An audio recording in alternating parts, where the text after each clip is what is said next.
കഴിഞ്ഞയാഴ്ച കേരളത്തിലെ പ്രതിപക്ഷ നേതാവ് വി.ഡി. സതീശൻ മുൻ പ്രതിപക്ഷ നേതാവ് രമേശ് ചെന്നിത്തലയെ കണ്ട് തന്റെ നിലപാട് വിശദീകരിക്കുകയും ചില പ്രശ്നങ്ങളും തെറ്റിദ്ധാരണകളും ഇല്ലാതാക്കാനും ശ്രമിച്ചു.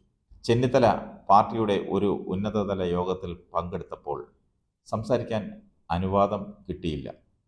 ഈ സാഹചര്യത്തിലേക്ക് നയിച്ചതാണ് ഒരു കാരണം. ഓർക്കുക, ചെന്നിത്തല നേരത്തെ യൂത്ത് കോൺഗ്രസ് അഖിലേന്ത്യാ പ്രസിഡന്റും KPCC പ്രസിഡന്റും ആഭ്യന്തരമന്ത്രിയും ലോക്സഭാ അംഗവുമൊക്കെ ആയിരുന്നു. ഇപ്പോൾ MLAയും പാർട്ടിയിലെ മുതിർന്ന നേതാവുമാണ്. നേതാക്കളും ഗ്രൂപ്പുകളും തമ്മിലുള്ള ഭിന്നതകൾ മൂലം കേരളത്തിലെ കോൺഗ്രസ് പാർട്ടി കഷ്ടപ്പെടുകയാണ്.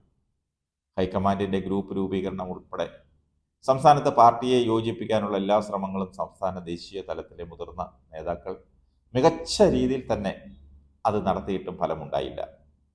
പഴയ നല്ല കാലത്ത്, അതായത് കോൺഗ്രസിന്റെ നല്ല കാലത്ത് മുതിർന്ന നേതാക്കൾ പരസ്പരം ഭിന്നിച്ചപ്പോഴും പാർട്ടിയുടെ മൊത്തത്തിലുള്ള താല്പര്യങ്ങളിലും ആദർശങ്ങളിലും ഐക്യമുണ്ടായിരുന്നു. എല്ലാ തെരഞ്ഞെടുപ്പിന് മുൻപും പാർട്ടി സ്ഥാനാർത്ഥികളെ ചൊല്ലി അഭിപ്രായ വ്യത്യാസങ്ങളും ഉണ്ടായിരുന്നു. പാർട്ടി സ്ഥാനാർത്ഥികളെ പ്രഖ്യാപിച്ചാൽ എല്ലാ അഭിപ്രായ വ്യത്യാസങ്ങളും ഇല്ലാതാവുകയും പാർട്ടി ഒറ്റക്കെട്ടായി പ്രവർത്തിക്കുകയും ചെയ്തിരുന്നു. ഒരിക്കലും ഒരു പ്രശ്നവും ഉണ്ടായിട്ടില്ല. ഇപ്പോൾ അതെല്ലാം മാറി, കഥ മാറി, കാലം മാറി.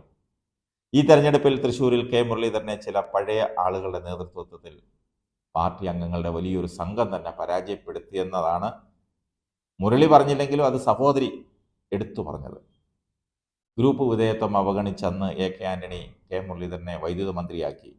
അതായത് മുഖ്യമന്ത്രിയായി AK ആന്റണി ഇരുന്നപ്പോൾ അന്ന് MLA പോലുമല്ലാത്ത KPCC പ്രസിഡന്റായിരുന്ന മുരളിയെ മന്ത്രിയാക്കി.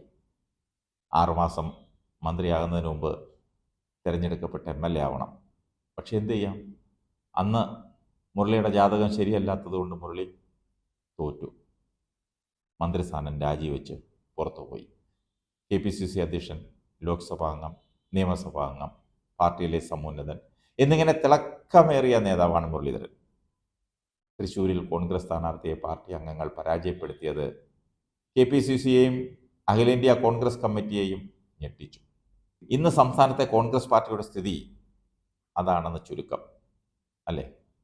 അടുത്ത നിയമസഭാ തെരഞ്ഞെടുപ്പിൽ കോൺഗ്രസിനും UDFനും സാധ്യത കൂടുതലാണ്.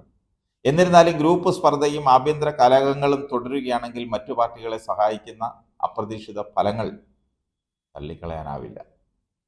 നിലവിലെ രാഷ്ട്രീയ സാഹചര്യം മുതലെടുക്കാൻ, അഭിപ്രായ വ്യത്യാസങ്ങൾ ഇല്ലാതാക്കാനും പരസ്പരം ആലിംഗനം ചെയ്യാനുമുള്ള സമയമാണിത്.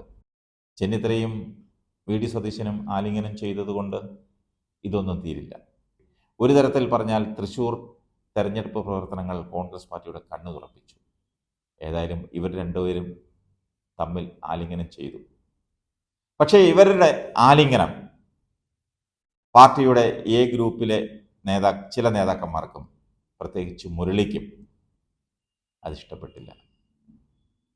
അങ്ങനെയാണ് പുറത്തു വരുന്ന വാർത്തകൾ. ഏതായാലും കാത്തിരിക്കാം.